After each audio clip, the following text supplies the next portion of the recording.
말씀을 봉독합니다. 40장의 말씀을 보겠습니다. 창세기 40장 1절부터 23절까지입니다.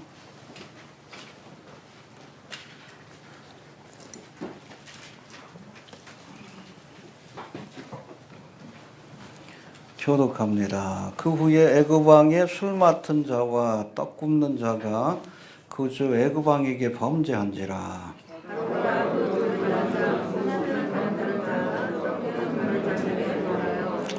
그들을 12대장의 집안에 있는 옥에 가두니 본 요셉에 갇힌 곳이라.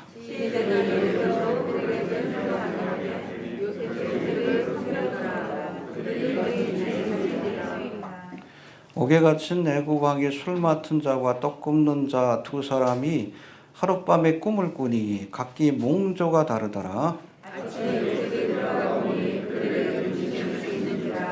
요셉이 그 주인의 집에 자기와 함께 갇힌 바로의 관원장에게 묻되 당신들이 오늘 어찌하여 근심 빛이 있나이까?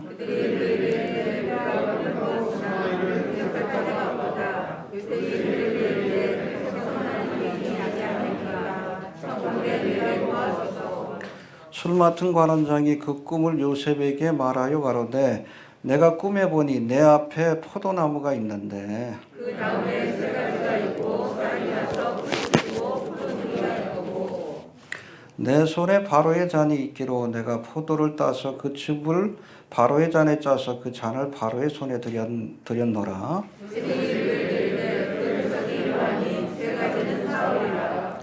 지금부터 사흘 안에 바로가 당신의 머리를 들고 당신의 전직을 회복하리니 당신이 이 왕의 술 맡은 자가 되었을 때에 하던 것 같이 바로의 잔을 그 손에 받들게 되리이다. 당신이 준비하거든 나를 생각하고 내 은혜를 베풀어서 내 사정을 바로에게 도하여 이집에서 나를 건져주소서.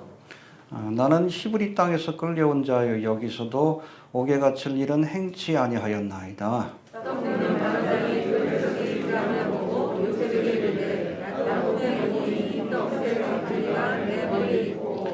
그 윗광주리에 바로를 위하여 만든 각종 구운 식물이 있는데 새들이 내 머리의 광주리에서 그것을 먹더라.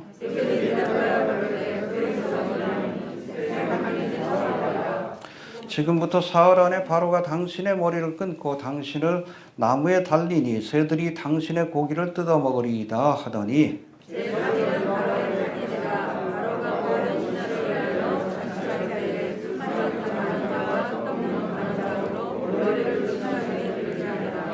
바로의 술 맡은 관원장은 전직을 회복하며 그가 잔을 바로의 손에 받들어 드렸고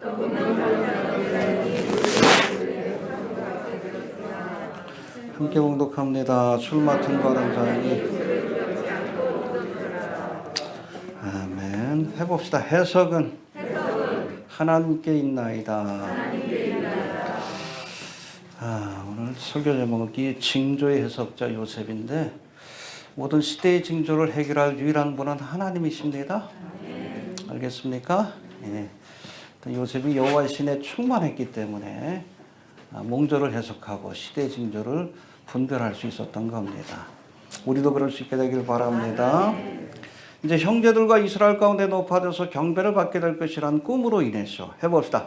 꿈으로 인해서 우리가 그리스도 안에서 꿈꾸는 것 어떨 때는 고난이 오고 핍박이 오기도 합니다. 이 꿈 때문에. 아무튼 꿈으로 인해서 미움을 받아서 애굽 땅 보디발의 집에 종으로 팔려온 요셉이 여기서도 또다시 억울한 누명을 쓰고 감옥에 갇히게 되는데 오늘 본문은 그렇게 갇힌 감옥에서 요셉이 누구를 만납니까? 왕의 술 맡은 관원장, 컵베어러라고 되어 있기도 하고 버틀러라고 되어 있기도 하는데 아무튼 버틀러는 집사입니다. 집사장이에요. 그리고 떡 굽는, 빵 굽는 베이커리입니다. 관원장의 꿈을 해석해주는 장면이 나오는데 아무튼 이 일을 계기로 요셉은 훗날 바로왕 앞에 서서 바로왕의 꿈을 해석해주게 되므로 그날 여러분 애굽의 총리 대신이 되는 할렐루야. 감옥의 죄수에서 그렇죠? 일개 바로 왕의 그 당시 최대 세계제국이라는 바로 왕의 바로 만인지상 1인지하에 총리 대신이 되는 권세를 얻게 됩니다. 할렐루야. 예. 그리고 또한 그가 애굽의 총리 대신이 된 뒤에 그야말로 기근으로 인해서 양식을 찾으러 온 형제들이 자기의 발 앞에 엎드려 절하는 모습을 보게 돼요. 이 뭐가 이루어진 거예요? 하나님이 주신 꿈이 이루어진 겁니다. 해봅시다. 하나님 주신 꿈이 이루어진다. 여러분, 우리가 하나님 주신 꿈은 반드시 이루어집니다. 네. 근데 개꿈은 안 이루어져요. 알겠습니까? 네. 너무 꿈을 의지하지 않길 바랍니다. 네. 그래서 하나님께서 꿈을 주실 때는 뭐 요셉의 경우도 그렇지만은 반복해서 2번을 줘요. 네. 확실하게 하나님께로부터 온 것을 알려주기 위한 과정입니다. 너무 꿈에 의지하지 않길 바랍니다. 뭐 다시 한번 설명하겠지만, 아무튼 요셉이 처음 꿨던 꿈이 실현되는 경험을 하게 된 것인데, 우리 지난번에 소개했던 꿈의 사람 요셉이라는 설교 제목처럼 요셉의 생애의 중요한 순간마다 꿈이 등장해요. 해봅시다. 꿈의 사람 요셉. 꿈의 사람 요셉. 예, 우리가 하나님 주신 꿈을 가지고 살아야 합니다. 예, 성령이 임하면 젊은이는, 늙은이는, 할렐루야. 아무튼 우리가 꿈과 비전을 가지고 살아가는 성도들이 좀 되시길 바랍니다. 예. 그런 의미에서 오늘은 옥에 갇힌 요셉이 왕의 술 맡은 관원장과 버틀러입니다.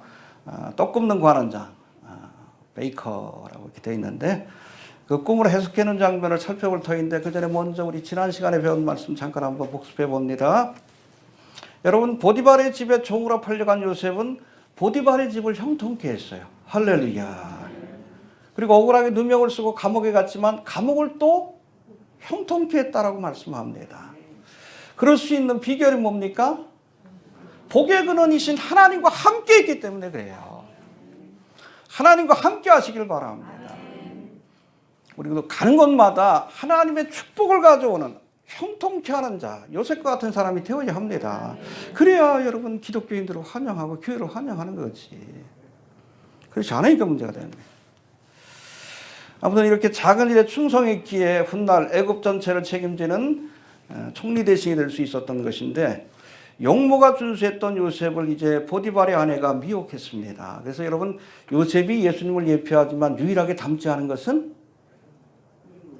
인물만 안 닮았어요. 예수님은 못생겼습니다. 공식적인 추남이에요. 알겠습니까? 마른 땅에서 나온 새순과 같아서 아주 비틀어지고 키도 작고 얼굴도 못생긴 그런 모습이라고 보시면 돼요. 그러니까 바리새인이 예수님을 보고 뭐라고 그랬어? 야, 너 50도 안 됐는데 아브라함을 안다고 하느냐? 그때 30살인데 30살 먹은 그 청년한테 50도 안 됐는데 늙어 보인다는 얘기지. 요셉은 용모가 준수했다라고 이렇게 표현합니다. 근데 그것 때문에 시험에 들게 된 거예요. 우리가 세상에서 똑똑하고 잘생기고 권세가 있다고 꼭 좋은 건 아닙니다. 여러분, 잘생긴 사람에겐 시험이 많습니다. 잘 모르시죠? 저도 잘 몰라요. 또 돈과 권세가 있으면 시험이 많아요. 적당히 주어져야 돼. 너무 돈이 많아도 시험이 들고, 또 너무 돈이 없어도 시험에 들고. 그래서 성경에도 나오잖아. 너무 부하게도 마옵시고 가난하게도 마옵소서. 그래서 부자가 되면 시험에 들기 쉽고, 또 가난하면 하나님의 영광을 가려우니까 적당히 주어지는 것이 복입니다. 물론 물질 가지고 하나님 위해서 일할 사람도 있어요. 근데 하나님께서 물질로 축복하시기 전에는 반드시 흔들어 봐요. 이 돈 때문에 시험에 드는가. 그렇지 않으면 하나님께서 더 큰 물질을 맡겨주시는 겁니다. 그런 사람 외에는, 여러분 목사가 부자 돼봐 시험에 들지, 그렇죠? 저는 시험에 안 들어요. 옆에 분들이 시험에 들지. 이해가 되십니까? 네. 무슨 얘기가 됐죠? 아무튼 보디발의 아내가 미혹했으나 요셉은 나를 신임해준 주인 보디발을 내가 배신할 수 없고 또 하나님 앞에 내가 득죄할 수 없습니다. 이렇게 고백하면서 시험을 물리쳤어요. 해봅시다. 하나님 앞에 득죄할 수 없나이다. 모든 죄는 하나님께 짓는 죄예요. 사람 사이에 짓는 죄도, 살인, 간음, 뭐 이런 모든 죄도. 그래서 우리가 사람 앞에 범죄하면 그 사람한테 먼저 용서를 구해야 되고 또 하나님께도 용서를 구해야 되는 거예요. 이해가 되십니까? 네. 아무튼 이 미혹을 물리친 대가로 누명을 쓰고 범죄한 보디발의 아내를 대신해서, 원래는 누가 들어가야 돼? 보디발의 아내가 들어가야지 감옥에.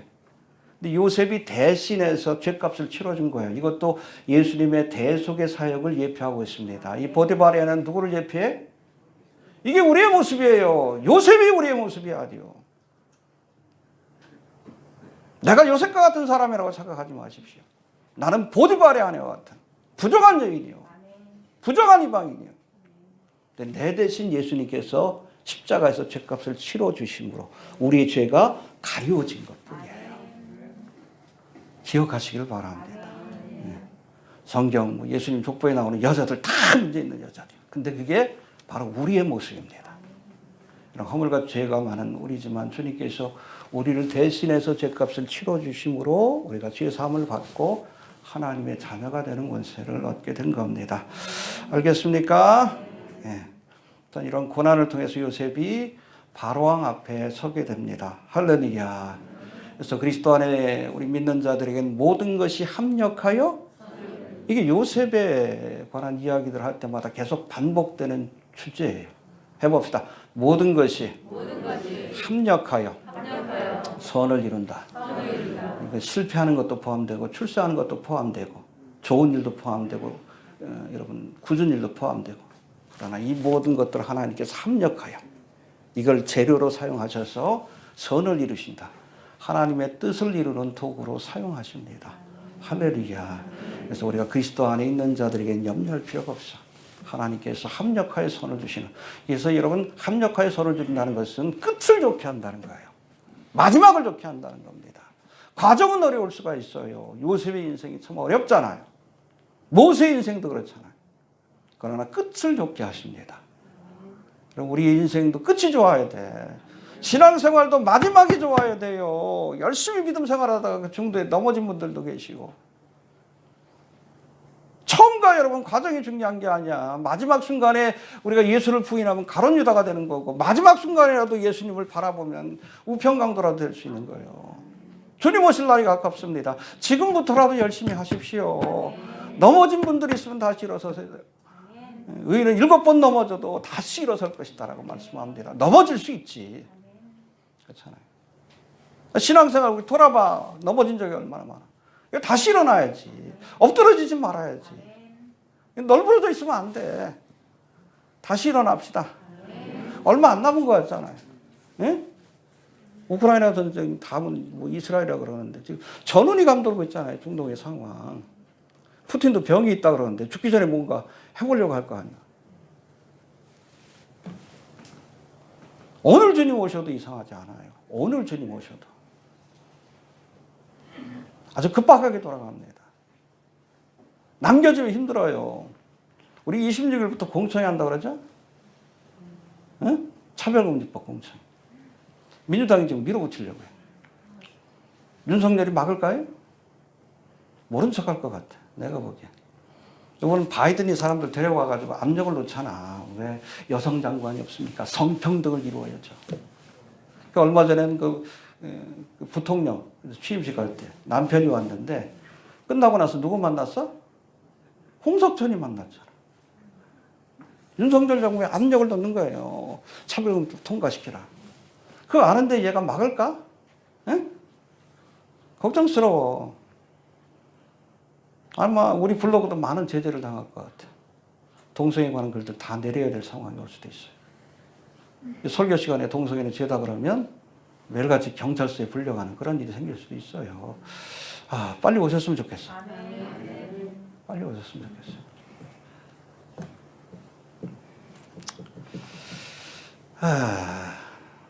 끝까지 믿음 생활 우리 잘합시다. 알겠습니까? 예. 고난 중에도 믿음과 정절을 지키면 하나님께서 합력하여 선을 주신다. 끝을 좋게 하십니다. 여러분 마지막까지 믿음 생활 잘할 수 있게 되길 바랍니다. 예. 자, 이제는 본문의 말씀 하나씩 좀 살펴봅니다. 1절부터 3절까지 읽어봅시다. 시작.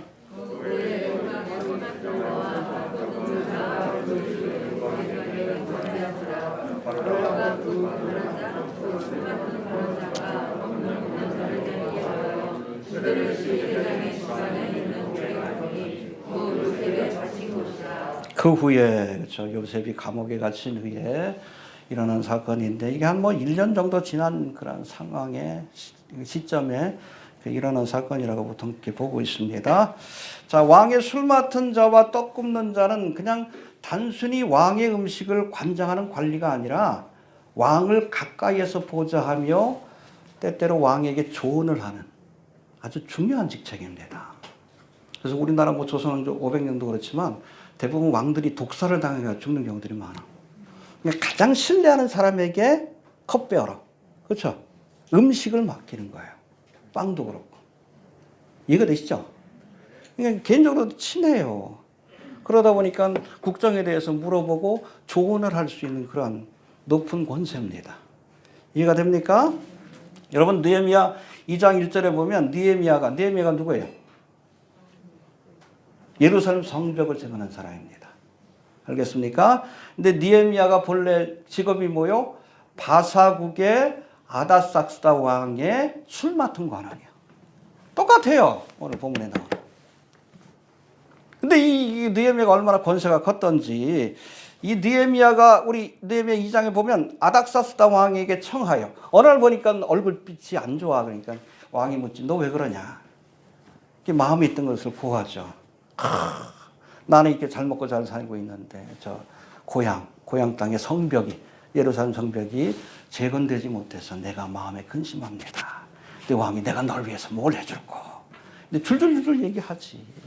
나로 하여금 시간을 줘서 가서 좀 성벽을 재건할 수 있게 해주시고 거기에 필요한 자재도 좀 준비해 주시고 또 그냥 거기까지 가려면 패스가 돼야 되니까 법적인 증명서도 써주십시오. 일사천리로 허락을 받아가지고 가서 성벽을 재건하게 된 거예요. 할렐루야.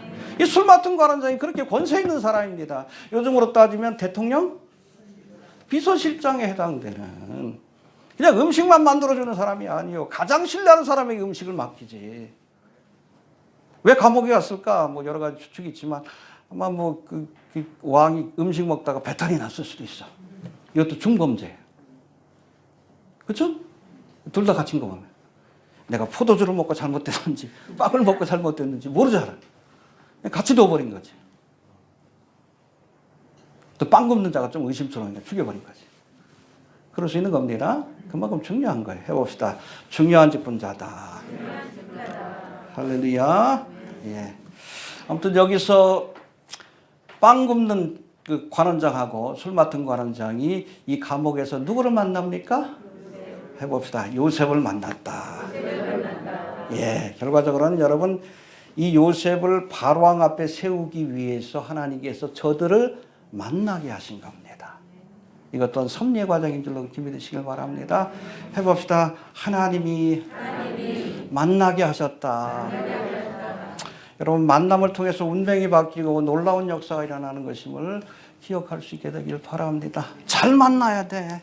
목사도 성도들 잘 만나야 되고 성도들도 목사 잘 만나야 돼. 잘 만난 것 같아요? 전 잘 모르고 있어. 속썩이는 분들이 많아가지고. 뭐 목자의 운명이죠. 그거 할 수 없는 거예요. 우리 뭐 처녀 총각들도 뭐 잘 만나야 돼요. 배우자를. 이은혜 같은 여자 만나면 뭐 어느 날 갑자기 그냥 세상을 떠날 수도 있어요. 해봅시다. 잘 만나야 한다. 알겠습니까? 네, 그래서 하나님이 만나게 하시는 사람을 만나야 돼요. 알겠습니까? 해봅시다. 만남을 통해 역사가 이루어진다. 좋은 만남을 가져야 합니다. 내게 축복을 가져오는 만남을 가져야지. 저주와 심판을 가져오는 보디발의 아내를 만나가지고 고생한 거 아니야. 그렇죠? 네.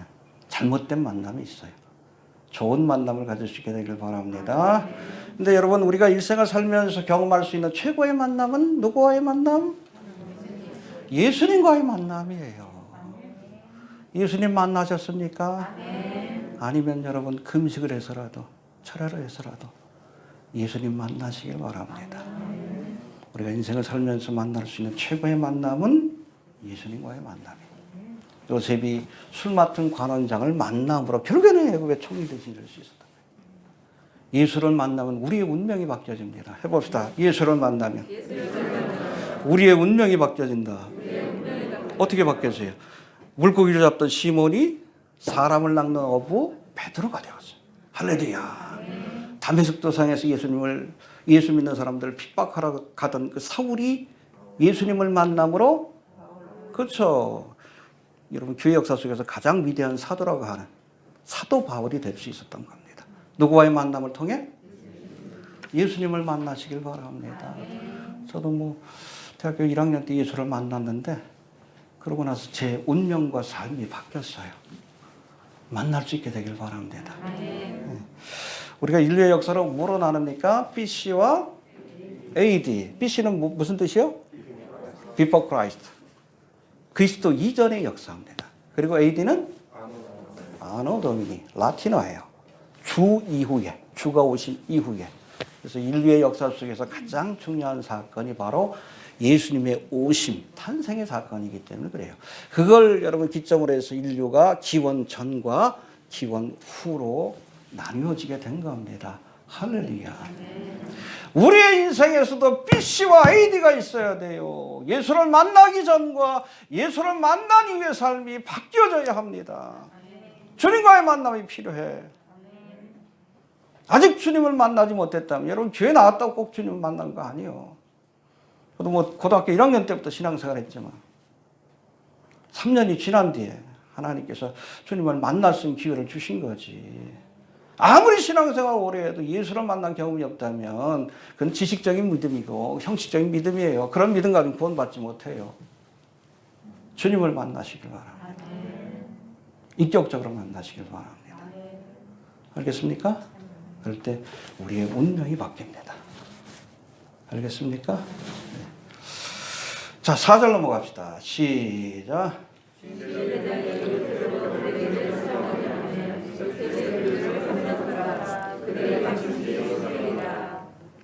예, 시위대장이 요셉으로 그들은 누구예요? 술 맡은 관원장과 떡 굽는 관원장이 중요한 사람들입니다. 고관대장이에요. 시위대장이 요셉으로 하여금 그 사람들을 수종 들도록 명령을 내린 겁니다. 그래, 잘 보여야 자기도 출세할 수 있는 거니까. 왕의 측근인데. 근데 여기 시위대장이 누구예요? 보디발이에요. 보디발이에요. 딴 사람 아니에요. 보디발입니다. 1년밖에 안 지난 사건이에요. 그러니까 여러분 보세요. 보디발의 집이 관사가 있어요. 그 밑에 던전이 있는 거예요. 감옥이 있는 거예요. 특별히 여러분 왕에게 죄를 지은 사람들이 갇히는 감옥. 그러니까 술 맡은 관원장하고 떡 굽는 관원장이 거기 있는 거예요. 그들의 잘 보이기 위해서 요셉을 수종 들도록 명령을 내린 겁니다. 할렐루야.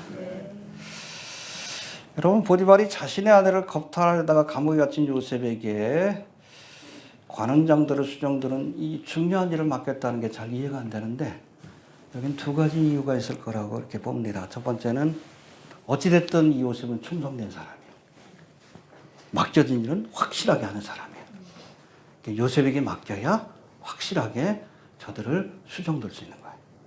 첫 번째 이유고, 또 두 번째는 요셉을 감옥에 가둔 보디발 자신도 사실은 요셉이 죄가 없다는 것을 알았다는 거예요. 그렇겠죠. 마누라에 대해서 알 거 아니에요. 평소 좀 행실이 문제가 있다는가. 이게 부인이 그냥 저놈이 나를 강간하려고 했다 그러니까 화가 나서 눕긴 했지만 곰곰이 생각해 보니까 그렇잖아. 요셉은 그럴 사람이 아니야. 내 마누라는 그럴 수 있는 여자예요. 근데 여러분 이 보디발이 직접 요셉을 풀어주면 어떻게 돼? 내 마누라 문제 있는 여자라고 공표하는 거예요. 그럴 수 없는 거예요. 그렇잖아. 죄가 없는 걸 알지만 요셉을 풀어주는 순간 우리 마누라 이상한 여자다 이렇게 공표하는 거예요. 하고 싶어도 할 수 없는 거예요. 그러니까 다른 루트를 통해서라도 요셉을 풀어주려고 왕의 고관을 수종드는 그러한 일을 맡겼다는 겁니다.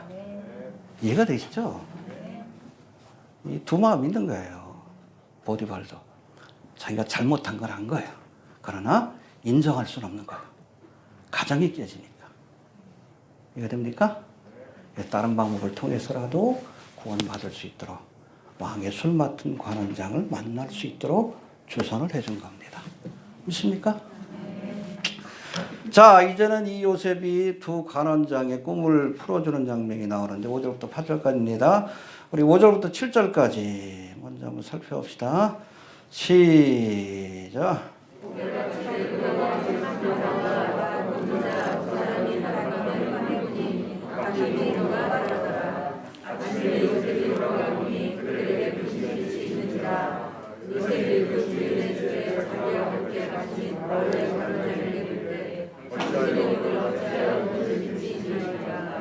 예, 이제 감옥에 갇혀 왕의 술 맡은 관원장과 떡 굽는 관원장이 심상치 않은 꿈을 꾸고 근심하는 모습을 본 요셉이 저들을 찾아가서 뭐라고 합니까? 어찌하여 근심빛이 있나이까 물었어요. 관심을 가진 거예요. 왜? 도와주고 싶어서. 사실은 애굽에 끌려오기 전에 이 요셉은 이기적인 철없는 아이입니다. 그렇죠? 예? 꿈 꿨다고 막 형제들한테 자랑하고 아빠 엄마도 나한테 절할 거야. 그러면 얼마나 철이 없어. 근데 고난을 통해서 이제는 어려운 처지에 있는 사람들을 긍휼히 여기고 돕고자 하는 마음이 있었다는 겁니다. 할렐루야. 해봅시다. 고난을 통해 위로하는 자가 되었다. 여러분 심리학에서도 브로큰 힐러라고 해서 상처를 경험한 사람만이 상처받은 사람을 가장 잘 치유할 수 있다라고 이야기를 합니다. 그렇잖아요. 동병? 그렇잖아요. 배고파 본 사람이 배고픈 사람의 마음을 알아요. 윤석열 씨는 잘 모르는 것 같아요. 그렇죠? 네. 고난을 겪어본 사람이 고난 겪는 사람의 마음을 알고 질병을 갖고 있는 사람이 병든 사람들의 마음을 알지. 누가 알겠어. 브로큰 힐러입니다. 요셉이 철이 든 거예요. 철이 든 거예요. 한 10년 동안 그렇게 종살이 옥살이 하면서 철없던 여러분 어린아이가 그렇죠? 고난을 통해서 남을 위로할 줄 아는 그런 사람으로 바뀌게 되었다는 겁니다. 할렐루야. 여러분 우리가 인생에서 만날 수 있는 가장 여러분 위대한 브로큰 힐러는 예수님이십니다. 예수님은 고난을 겪어보셨기 때문에 우리를 불쌍히 여겨주셔요. 알겠습니까? 그래서 여러분 히브리서 4장 15, 16절에 보니까 우리에게 있는 대제사장은 누구요? 예수님이시죠? 우리의 연약함을 체휼하지 아니하는 자가 아니요 모든 일에 우리와 같이 한결같이 시험을 받은 자로 돼 죄는 없느니라. 그러므로 우리가 긍휼하심을 받고 때를 따라 돕는 은혜를 얻기 위해 은혜의 보좌에 담대히 나아갈 것이니라. 할렐루야. 예수님 우리를 체휼해 주신다고 돼 있어요. 여기는 심퍼사이라고 돼 있는데 우리를 불쌍히 여겨주신다. 왜? 예수님이 경험해 봐서 알아요. 배고픔을 경험해 보시고 피곤함을 경험해 보시고 억울함을 경험해 보시고 질고를 경험해 보시고 죽음을 경험해 보셨기 때문에 인생의 질고를 아십니다. 그래서 우리를 불쌍히 여겨주시는 거예요. 그분이 우리의 대제사, 중보자가 된다는 거예요. 하나님은 너무 높으시잖아요. 성령님은 너무 막연하고 예수님은 친근해. 왜? 우리와 똑같이 질고를 겪어보셨기 때문에 우리를 또 불쌍히 여겨주십니다. 예수님 앞에 나오시길 바랍니다. 무거운 짐을 나 홀로 지고 견디다 못해 쓰러질 때 불쌍히 여겨주실리 누구? 예수님이십니다. 해봅시다. 예수님은 우리를 불쌍히 여겨주신다. 요셉처럼 예수님도 어려운 처지에 있는 우리를 긍휼히 여겨주시고 체휼하시는 분임을 믿으시길 바랍니다. 몽조가 있는 꿈을 꾼 관원들이 근심한 이유가 뭡니까? 왜 그래요? 몽조가 있다는 것은 뭔가 심상치 않은 꿈이라는 걸 아는 거예요. 자기들도 그냥 그 개꿈이 아니라 그냥 뭔가 의미가 있는 꿈이라는 걸 아는데 뭐가 없어? 해석해 줄 사람이 없는 거예요. 해봅시다. 해석해 줄 자가 없다. 감옥에 갇히지 않았으면 그래도 술사라도 찾아갔을 텐데 애굽의 술사라도 그렇죠? 걔네들이 하는 게 뭐 꿈풀이 같은 거 하는 거고 그러니까 나중에 보면 이 애굽의 술사들이 바로의 꿈을 해석을 못해. 다음 시간이니까 살펴볼 테니까. 왜 그래요? 하나님이 주신 꿈은 하나님만이 해석할 수 있어요. 이해가 되셔요? 아무리 애국의 술사라 할지라도 하나님이 주신 꿈을 해석할 수는 없어요. 하나님의 사람만이 해석할 수 있습니다. 징조 해석자가 하나님이라고 선포하고 있는 거예요. 8조에서. 알겠습니까? 네. 해봅시다. 꿈을 해석해 줄 자가 없었다. 그러니까 근심하게 되는 거예요. 여러분, 징조를 보면서도 그 의미를 알지 못하면 답답하고 괴로울 수밖에 없는 거예요. 이 코로나 사태 이후 세상이 이상하게 돌아가고 있다는 생각이 들어서 우리 블로그를 방문하고 교회까지 오신 분들이 계셔요. 왜 그래요? 누구도 이것을 해석해 주는 사람이 없어요. 그렇죠? 뭔가 이상하긴 한데 세상이 이상하잖아요. 이제 또 뭐 갑자기 또 천연두 또 뭐예요? 원숭이도 참 그게 천연두예요. 작년에 그랬잖아. 작년에 9월 9.11에 맞췄더라고. 그것도 11월 달에 수비학으로. 예? 빌 게이츠가 코로나 다음에는 천연두가 될 거라. 뿌리겠다는 거지. 갑자기 미국에서 나타났다. 유럽에서 나타났다. 아마 그거 퍼지게 되면 백신 다 맞을 거예요. 이게 천연들은 곰보가 되는 거예요. 그러니까 사람들이 두려움이 더 크지. 겉으로 드러나니까. 막 고름이 잡히고. 성경에 보면 헌대라고 표현되어 있죠. 괴롭고 그러니까. 별짓거리 다 해. 빨리 좀 오셔야지.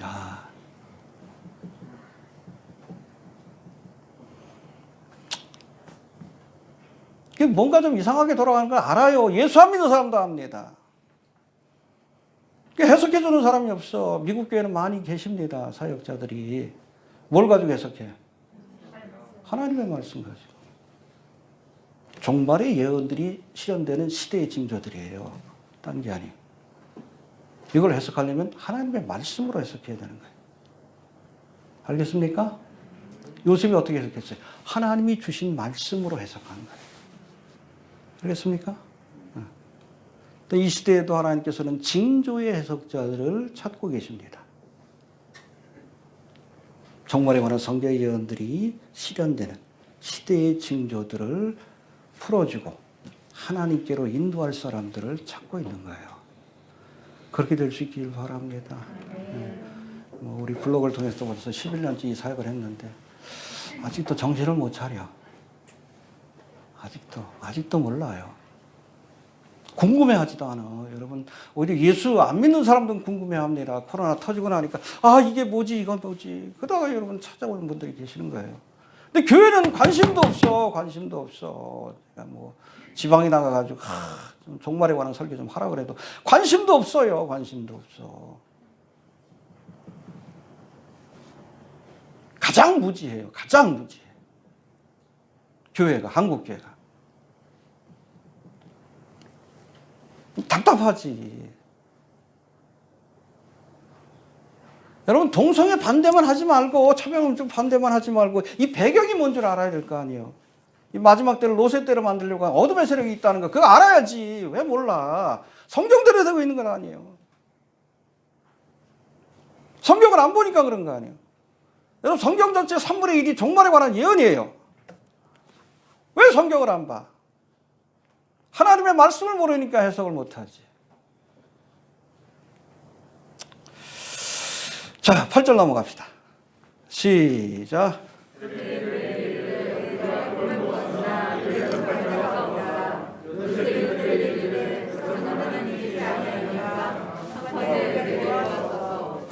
해석은 누구에게 있다고요? 하나님의 말씀으로 해석해야 된다는 겁니다. 특별히 하나님 주신 꿈과 시대의 징조들은 반드시 하나님의 말씀으로 해석해야 합니다. 여러분, 이 시대의 징조를 해석할 때 어떤 사람은 자꾸 뭐 일루미나티 카드 갖고 하려고 하는데 아니요. 참고할 뿐이지. 얘네들이 뭐 기획한다고 다 이루어지는 것도 아니요. 어떤 분 얘기하더라. 한 60%? 절대자가 아니기 때문에 계획대로 안 돼. 그러니까 빌 게이츠가 그랬잖아. 너무 일찍 끝나가지고 속상하다고. 지 계획대로 안 된 거예요. 천연도 뿌린다고 하는데, 그렇죠? 원숭이도 참. 이것도 뭐 제대로 안 될 가능성이 높아. 왜 하나님이 퍼미트하지 않으면 안 되는 거예요. 자꾸 그것 가지고 여러분 시대의 징조를 해석하려고 하면 안 돼. 하나님의 말씀을 가지고. 백신이 짐승의 편이야? 아니잖아요. 여러분 7년 대관하는 기간 동안에 이스라엘이 민족적으로 회개하는데 다 맞았잖아. 성경이 거짓말이지. 하나님의 말씀을 가지고 해석을 해야지. 해석은 누구에게 있어요? 말씀 가지고 해석하라는 얘기예요. 엉뚱한 가지고 해석하지 말고. 해봅시다. 해석은 하나님께 있다. 이 원칙을 놓치지 않길 바랍니다. 이 원칙을 놓치는 순간 음모론가예요. 알겠습니까? 일루미나티 카드, 일루미나티 음모론, 뭐 신지학. 그게 여러분 음모론가지. 세상 지식 가지고 해석하려고 하지 마. 하나님의 말씀을 가지고. 해석은 누구에게 있다? 예, 오늘 요절의 말씀이에요. 우리가 징조 해석자가 되라는 것은 하나님의 말씀으로 해석해 주는 자가 되라는 얘기예요. 내 생각을 하지 말고 엉뚱한 일루미나티 음모론 가지고 하지 말고 하나님의 말씀으로. 해석은 누구에게 있다? 예, 이것만 알면 돼요. 오늘 설교. 해석은 하나님께 있다. 자, 이제는 잠시 성경에서 나오는 꿈들에 대해서 살펴볼 터인데, 성경을 보면 하나님께서 때때로 꿈과 비전을 통해서 하나님의 뜻을 계시할 때가 있지만 순수한 꿈만 가지고 계시한 경우는 신구약 성경 통틀어서 한 11번인가 12번밖에 안 나와요. 여러분 꿈하고 비전이 뭐가 차이가 있어요? 꿈하고 비전.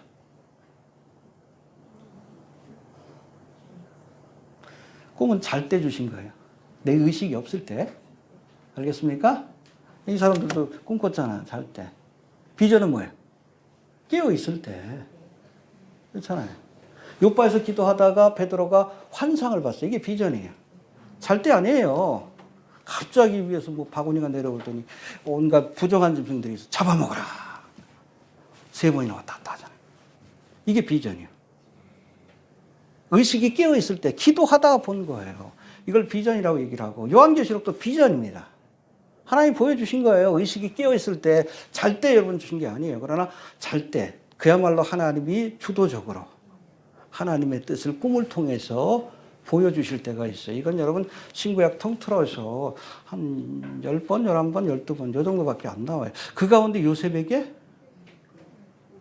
3번이나 나타난 거예요. 요셉의 꿈을 둘로 보면 4번이나. 그러니까 요셉을 꿈의 사람이라고 하는 겁니다. 요셉 이전에 누가 있습니까? 야곱이 베들에서 잠잘 때 꿈을 꿨죠. 그렇죠? 하늘에서 사닥다리가 내려오는데 주의 천사들이 오르락 내리락 하고 하나님이 지켜주신다는 약속, 축복의 약속을 주시는 것을 들었어요. 이게 꿈입니다. 알겠습니까? 또 구약에 여러분 요셉의 사건 이외에 또 대표적인 게 뭡니까? 느부갓네살 왕이 꿈을 꾸죠. 근데 뭔지를 몰라. 지가 꾸고 나서. 신하들 보고 야, 내 꿈하고 그 의미가 뭔지 해석해라. 어떻게 알아? 지가 꿨는데. 누가 해석을 해요? 다니엘이. 그 사건이 있고, 뭐 7장에 보면 뭐 똑같은 여러분 그 바벨론 이후의 역사지만은 다니엘이 직접 꾼 꿈이 있어요. 짐승에 관한. 네, 똑같은 겁니다. 그 신약에 와서는 뭐가 있을까요? 이제 여러분 동방 박사들이 아기 예수를 경배하고 돌아가려고 하니까 그때 헤롯 왕이 들러달라 그랬죠. 응? 자기도 경배하기 위해서. 실제는 뭐 하려고? 죽이려고. 그러니까 주의 천사가 나타나서 꿈속에서 나타났다고 했어요. 현몽하여 가로되 야, 그쪽으로 가지 말고 딴 데로 가라. 그러고 나서 요셉에게도 나타났습니다. 꿈속에서. 야, 빨리 아기와 모친을 데리고 어디로 도망가라고요? 애굽으로. 잡히면 죽으니까. 그 사건하고 또 뭐가 있을까요? 여러분 예수님께서 십자가에 못 박힐 때 빌라도의 법정에서 재판을 받으실 때 빌라도의 아내가 뭐라고 합니까? 내가 이 사람을 위하여 꿈속에서 아주 애를 많이 썼습니다. 건드리지 마십시오. 요 정도예요. 요 정도입니다. 이렇게 안 되죠? 해봅시다. 특별한 경우만. 꿈을 통해서 말씀해 주셨다. 예. 이처럼 성경에서도 특별한 경우가 아니면 하나님이 꿈을 통해서 하나님의 뜻을 계시한 경우가 많지 않았다는 것인데 지금은 이미 그러니까 여러분 꿈이 계시의 수단이었습니다. 해봅시다. 계시의 수단이다. 계시라는 것은 하나님의 뜻을 알려주는 거예요. 근데 지금은 계시가 완성이 되었어요. 지금도 여러분 계시 받는다 그러면 성경을 또 기록해야 돼. 저 크리에이션 블로그가 뭐 레마의 말씀, 예수님이 말씀하시기를 백신이 짐승의 표다. 그거 여러분 성경에 기록해야 돼. 이단이지. 계시가 끝났어요. 계시가 완성된 지금은 여러분 특별한 경우가 아니면 뭐 개인적으로 하나님께서 말씀을 주시고 꿈을 보여주실 수 있지만 그건 특별한 경우고 꿈을 통해서 말씀하시는 것이 아니라 성경을 통해서 말씀하십니다. 그래서 자꾸 여러분 내가 뭐 이상한 꿈 꿨는데 저한테 그러지 마라. 나도 몰라. 성경 봐. 성경. 그래서 꿈을 통해서 하나님의 뜻을 깨달으려고 하지 말고 여러분 계시의 말씀인 성경을 통해서 하나님의 뜻을 깨닫고 또 시대의 징조를 해석하려고 해야 합니다. 근데 요즘 뭐 보면은 인터넷상에 보니까는 요즘 뭐 그 성경적인 꿈 해몽? 이런 사람들이 있더라고요. 미혹하는 자들이에요. 누가 책을 썼어. 성경적인 꿈 해몽 방법 쭉 하는데 보니까는 정명석이요. 누군지 알죠? 지저스 크라이스트 모닝스타. 여자 신도 건드렸다가 그냥 감옥에 들락날락한 친구. 어? 미혹의 통로가 됩니다. 여러분 전도서 5장 3절에 보면 해봅시다. 걱정이 많으면 꿈이 생긴다. 여러분 그냥 낮에 여러 가지 뭐 아주 복잡한 생각을 해봐. 밤에 꿈꾸지. 그걸 여러분 몽조라고 생각하면 안 돼. 개꿈이요. 그거 가지고 자꾸 풀어달라고 하면 안 돼. 저도 엊그젠가 뭐 저거 잠이 안 와가지고 밤에 뭐 이렇게 영상을 보다가 그게 이어서 꿈속에 나타나더라고. 그게 하나님 주신 거라고 착각하면 안 돼요. 99.99%는 개꿈입니다. 거기만 신갖지 마시고 여러분 꿈을 통해서 하나님의 뜻을 알려고 하지 마시고 그건 성경이 없었던 신구약 시대 때 하나님께서 그렇게 하신 것이고 계시의 수단으로 이미 우리에게 하나님께서 주셨잖아요. 요한계시록까지 끝내면서 뭐라고 했습니까? 더하지도 말고 물론 뭐 개인적으로 하나님께서 주시는 꿈이 있을 수 있는데 그런 꿈이라 할지라도 성경에서 성경 말씀과 배치되는 거라면 그럼 그것은 마귀로부터 온 겁니다. 하나님 주신 꿈이 아니에요. 자꾸 꿈 해석하려고 하지 마시고 그 시간에 성경을 보시길 바랍니다. 알겠습니까? 네. 자, 이제 꿈의 해석에 관한 말씀이 나오는데 우리 9절부터 19절까지는 술 맡은 관원장과 빵 굽는 관원장의 꿈과 이에 대한 해석이 나오는데 먼저 우리 술 맡은 관원장의 꿈을 한번 봅시다. 9절부터 11절까지 읽어봅니다. 시작.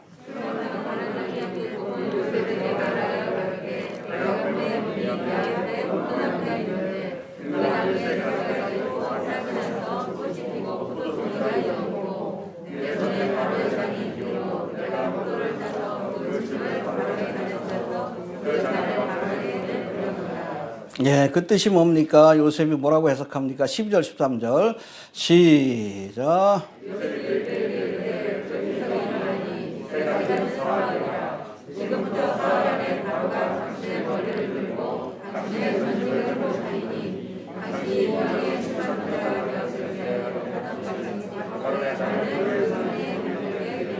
네, 이 해석대로 되었습니다. 할렐루야. 여호와의 신에 감동되어서 하나님이 알려주신 대로 전했기 때문에 그대로 된 겁니다. 이해가 됩니까? 우리가 이 꿈을 좀 자세히 살펴보면 여기 포도나무와 가지에 대한 이야기가 나와요. 예수님의 비유도 나오잖아. 나는 포도나무요, 너희는 가지니. 너희가 내 안에 있을 때 열매를 맺을 수 있다. 할렐루야. 예. 아무튼 여기서도 이 포도나무는 오늘 그 술 맡은 관원장이 꿈꾸면서 포도나무는 예수님 혹은 하나님을 상징한다라고 볼 수 있고 가지는 누구요? 술 맡은 관원장이죠. 이 가지는 술 맡은 관원장을 상징하는 것을 볼 수 있는데 포도나무 가지를 상징하는 술 맡은 관원장이 포도나무에 붙어서 뭘 맺어요? 하나님의 은혜를 받고 합당한 열매를 맺는 겁니다. 그 열매를 가지고 자기가 섬기는 주인을 수종 들었어요. 할렐루야. 우리가 비유적으로 보면 그래서 구원을 받은 겁니다. 하나님 주신 기회를 열매 맺는데 선용했기 때문에, 포도나무에 붙어 있었기 때문에. 할렐루야. 우리가 그렇게 영적으로 해석할 수 있다는 겁니다. 예. 자, 그리고 14절 봅시다. 시작.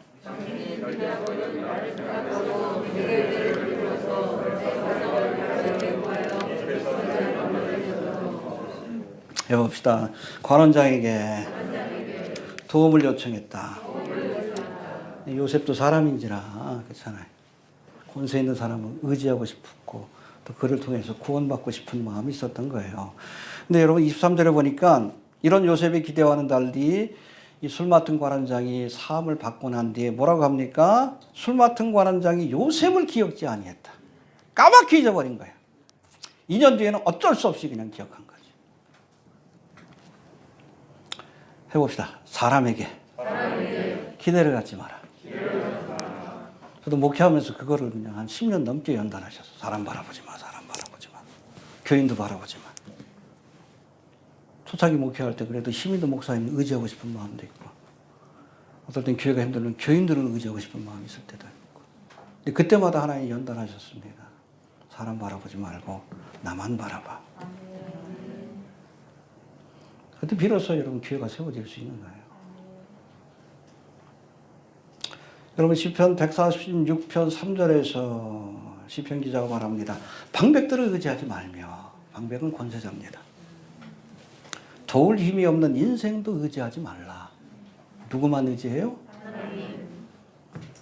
여러분 세상 사람들은 도울 의지도 없고 도울 능력도 없어요. 그러나 주님은 우리를 돕고자 하시고 도울 능력이 되십니다. 여러분 사람에게 도움 받으면 사람의 종이 돼요. 하나님만 바라보면 하나님의 종이 됩니다. 이 목사가 자존심 가지고 사는데, 그렇죠? 그걸 세워주시려고 하나님 연단하신 거예요. 야, 사람 의지하지 마. 나만 바라봐. 그럴 때 하나님의 종이 되는 거예요.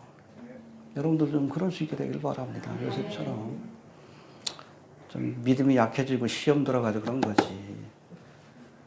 까맣게 잊어버렸잖아. 하나님만 의지할 수 있게 되길 바랍니다.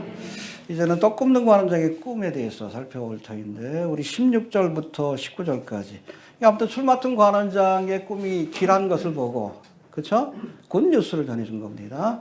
자기도 좋은 소식을 전해줄 줄 알고 그렇게 꿈을 이야기했는데 해석이 이상해. 우리 16절부터 19절까지 한번 봅시다. 시작.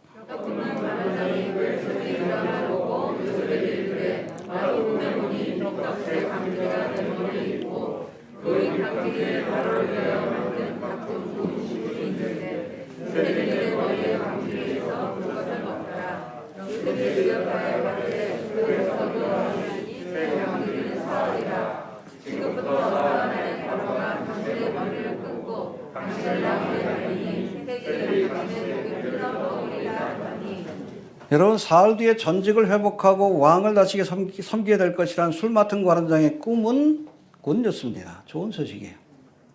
근데 떡 굽는 관원장의 꿈은 뭐예요? 사흘 뒤에 네 목이 잘려서 네 고기가 새들의 먹이가 될 거야. 이 배드뉴스. 혹시 살아나면 어떡하려고? 혹시 이 사람이 그렇지 않고 꿈의 해석이 잘못돼가지고 살아난다면 어떡할 거? 보복하려고 그러겠지. 근데 여러분 잘 기억하세요. 하나님의 종은 좋은 소식도 전해야 되지만 하나님께서 전하라 할 때 나쁜 소식도 전해야 합니다. 알겠습니까? 여러분 가감없이 전했어요. 요셉이. 해봅시다. 하나님의 사람들은 좋은 소식뿐 아니라 나쁜 소식도 전해야 한다. 그래서 뭐 긍정인 거라고 뭐 번영신학 그러고 교회안에서도 자꾸 굿뉴스만 전하려고 해.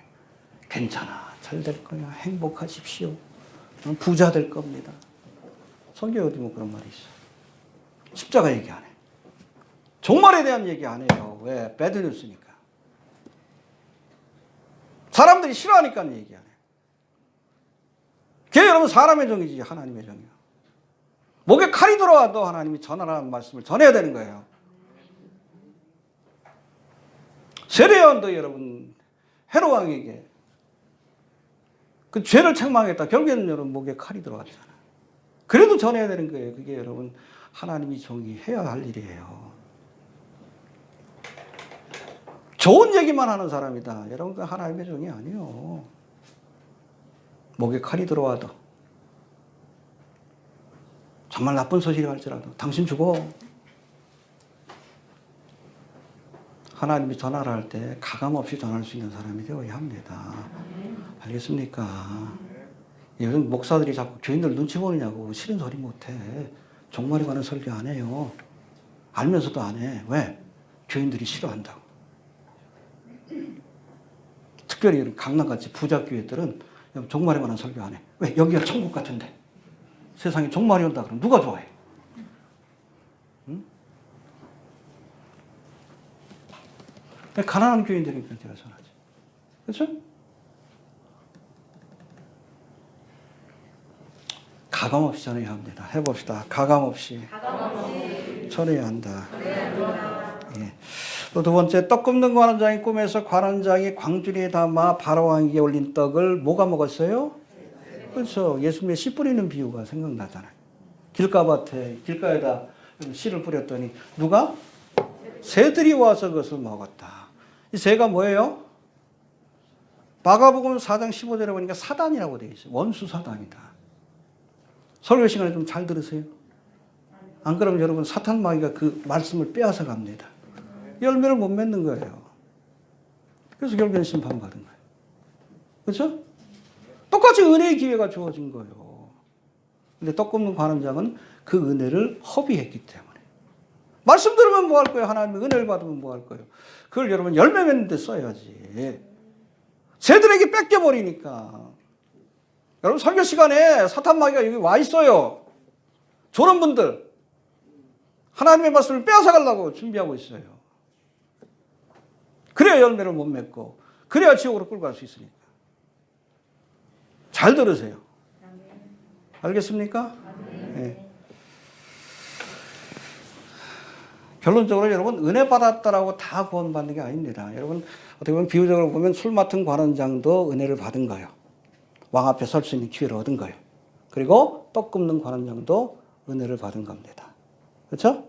열매 맺을 수 있는 기회를 하나님 주신 거예요. 그러나 한 사람은 구원받고 한 사람은 심판을 받았습니다. 이 두 사람이 누굴 예표합니까? 여기 감옥에 있던 요셉이 예수님을 예표하면 함께 감옥에 갇힌 이 두 사람은 예수님과 함께 십자가에 못 박힌 두 강도를 상징해요. 똑같이 여러분 십자가에 매달렸지만 한 사람은 그 구원의 기회를 선용해서 오늘 내가 나와 함께 낙원에 있으리라 하는 주님의 말씀을 듣게 되었고 할렐루야. 한 사람은 끝까지 예수님을 비방하다가 지옥불에 던져진 거예요. 기회를 놓치지 맙시다. 우리 유명한 말씀이 있죠. 에베소서 5장 16절 해봅시다. 세월을 아끼라. 왜요? 악한 때일수록 세월을 아껴야 돼요. 지금은 악하고 음란한 때문이에요. 종말의 때예요. 왜 세월을 아껴야 돼요? 세월을 아낀다는 것은 여러분 redeeming the time이라고 되어 있는데 영어로는 기회를 사서 너의 것으로 만들어라 그런 뜻이에요. 악하고 음란한 이 마지막 때에는 여러분 기회가 많이 주어지는 게 아니에요. 두 강도도 어찌 보면 마지막 기회예요. 그래서 선용한 사람, 그렇죠? 그 기회를 사서 예수님을 바라보고 예수를 믿는 신앙을 고백했을 때에 구원을 얻을 수 있었던 것이고, 그 마지막 기회를 허비하고 오히려 예수님을 비방했던 또 다른 강도는 심판을 받은 거예요. 기회를 선용하시길 바랍니다. 때가 악해요. 우리에게 주어진 시간이 얼마 되지 않습니다. 여러분, 오늘이 내 생애의 마지막 기회라고 여기시고 이거를 사서 구원의 기회로 삼으시길 바랍니다. 술 맡은 관원장처럼 우편 강도처럼, 우편이 이제 확실한지 모르지만 전통적으로 우편 강도처럼 기회를 놓치지 않는 사람들이 되시길 바랍니다. 예. 그리고 20절부터 23절까지는 요셉이 풀어준 꿈대로 되어지는 사건을 보여주는데 할렐루야. 이걸 통해서 요셉이 참된 하나님의 선지자, 하나님의 일꾼인 것을 보여주고 있는 겁니다. 20절, 22절 봅시다. 20절부터 22절까지 시작.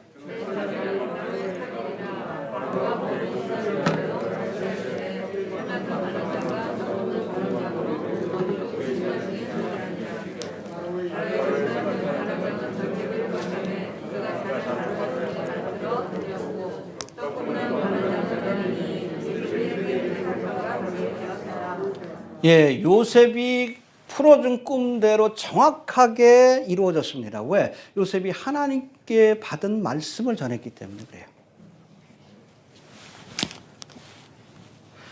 요셉이 해석한 꿈이 정확히 성취된 이 사건을 통해 요셉이 하나님의 뜻을 온전히 전한 참된 선지자요, 참된 일꾼인 것을 보여준 겁니다. 할렐루야. 여러분, 구약 성경에 보면 하나님의 이름으로 선포한 말씀이 성취되지 않는다면 그가 누구요? 거짓 선자. 거짓 선자는 죽이라고 했어요. 해봅시다. 거짓 선자는 죽이라. 왜요? 이 죄가 너무나 크기 때문에 그래. 여호와 이름을 망명되이 일컫는 거야. 하나님을 거짓말장이로 만드는 죄입니다. 그래서 하나님의 이름으로 예언을 했는데 이루어지지 않으면 죽이라고 한 거예요. 요즘 인터넷상에 그런 친구들 있죠? 그렇죠? 응? 하나님의 이름으로 예언을 하고 이게 얼마나 두려운 일인 줄 알아야 합니다. 저는 제가 11년 동안 사역하면서 한 번도 예언한 적 없어요. 예측은 해. 예측은 틀릴 수 있죠? 일기예보 언제든지 틀릴 수 있잖아. 비 올 확률이 100%라고 하는 게 없잖아요. 90%. 왜? 10%는 안 올 수도 있는 거예요. 저도 예측할 수 있죠. 뭐 이런 일이 일어날 수도 있겠다. 설리 뭐 뮤직비디오 보니까 뭐 죽음을 예측하는 거니까, 예보하는 거니까. 혹시 걱정된다. 그 정도까지는 할 수 있지. 어쩌다가 맞춘 거지, 그렇죠? 예측이지 예언은 아니에요. 예언이라는 것은 내 목숨을 걸어야 되는 일이기 때문에 절대로 해서는 안 되는 겁니다. 하나님의 이름으로 예언했는데 그게 틀린다. 그건 여호와 이름을 망령되이 일컫는 죄입니다. 그 하나냐가 대표적인 경우 아니에요. 하나님께서 예레미야에게 목에다 멍에를 메고 장차너희가 바벨론에 의해서 포로 생활할 터인데 이 멍에는 내가 너에게 메어주는 거니까 이 멍에를 탈게 받아라. 저항하지 말아라. 근데 하나냐가 뭐라고 합니까? 그 멍에를 탁 꺾어버리더니 하나님께서 바벨론으로부터 이 멍에를 꺾어서 우리를 해방해 주실 겁니다. 백성들이 너무나 좋아하지, 듣고 싶은 얘기니까. 근데 하나님께로부터 온 게 아니야. 거짓말이요. 지가 꾸며낸 말이지. 그 예레미야가 뭐라고 해요? 네가 금년 안에 죽으리라. 이어지는 말씀이 뭡니까? 그게 7월에 죽으니라. 하나님 죽여버리십니다. 자꾸 누가 예언한다 쫓아내지 말아요. 이미 성경에 다 나와 있잖아. 뭘 더 이상 보려고 그래. 꿈을 쫓아다니지 마시고 환상을 쫓아다니지 마시고 예언을 쫓아다니지 말아요. 특별히 마지막 때에 미혹하는 영이 강력하게 역사하기 때문에 기적이 나타나도 쫓아가지 마십시오. 알겠습니까? 뭐 예수님이 여기 있다 저기 있다 해도 쫓아가지 말아요. 관상기도라고 들어보셨어요? 요즘 교회에서도 뭐 그런 예전에 뭐 어떤 목사를 소개해가지고 문제가 된 적이 있는데 뉴에이지 관상법이 있어요. 그래서 촛불 켜놓고서 이렇게 예수님을 생각하면 예수님이 나타납니다. 근데 똑같이 여러분 불교 신자가 하면 부처가 나타나요. 가톨릭 신자가 하면 마리아가 나타나요. 그때 필요한 모습으로 나타나는 거예요. 누가? 미혹의 영이에요. 예수님 맞다고 족할 거 없어. 99.9%는 미혹의 영이야. 알겠습니까? 추구하는 것이 아니라 하나님의 말씀을 추구하는 사람들이 좀 되시길 바랍니다. 알겠습니까? 그리고 하나님이 주신 꿈과 계시의 말씀은 틀릴 수가 없어. 틀린다 그러면 그걸 전한 사람이 거짓 선지자입니다. 단호히 물리쳐야 합니다. 알겠습니까? 23절 봅시다. 23절.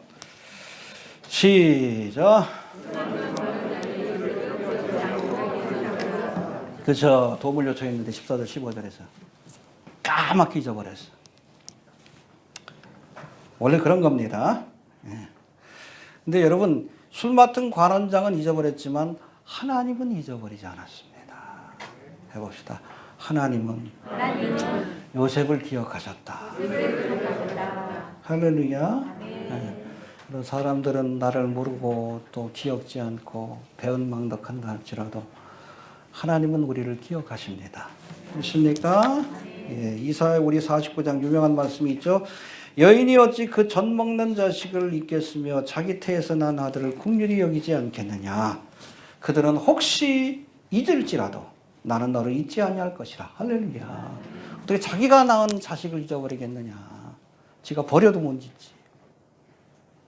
그러나 나는 잊지 않을 것이다. 할렐루야. 내가 너를 내 손바닥에 새겼고 너의 성벽이 항상 내 앞에 있나니. 할렐루야. 하나님께서 우리 이름을 손바닥에다 적으시고 우리를 remember, 기억하십니다. 사람들은 나를 기억 못해도. 믿습니까? 네. 하나님 바라봅시다. 사람 의지하지 말고. 사람들은 나를 잊어버려도 하나님은 잊지 않습니다. 주님을 바라보면 주님께서 때가 차면 하나님의 경륜과 섭리 속에서 구원해 주실 줄로 그렇게 믿습니다.